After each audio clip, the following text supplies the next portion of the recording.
Hi good morning सर्वांना good morning. मी बनवत आहे चहा. या चहा प्यायला कोण कोण चहा प्यायला येणार आहे ते केवढं नक्की सांगा. या चहा प्यायला मी चहा बनवते. या चहा प्यायला कसे आहात सर्वजण?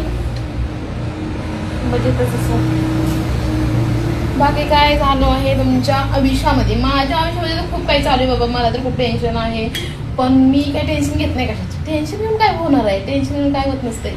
टेन्शन घ्यायचं नाही, अजिबात टेन्शन नाही घ्यायचं कशाचं. टेन्शन आलं एक कप चहा करायचा, प्यायचा, टेन्शन जातं. टेन्शन नाही घ्यायचं. जीवनात येऊन जीवनाचा आनंद घेण्यात व्यस्त राहायचं. काय हो लोक काही नावं ठेवतात, चालूच राहायचं. त्याचं टेन्शन नाही घ्यायचं. मस्त राहायचं, स्वस्त खायचं, टेन्शन नाही घ्यायचं कुठल्या गोष्टीचं. कसं आहे टेन्शन घेतलेले कुठली ताण कमवत नाही का गोष्टी कुठं बदलत नाही. आता मी पण गोड असा चहा बनवते. म्हणजे दिवसाची सुरुवात माझ्या गोड होत्या म्हणून मी पण आता गोड चहा बनवणार आहे. हे चहा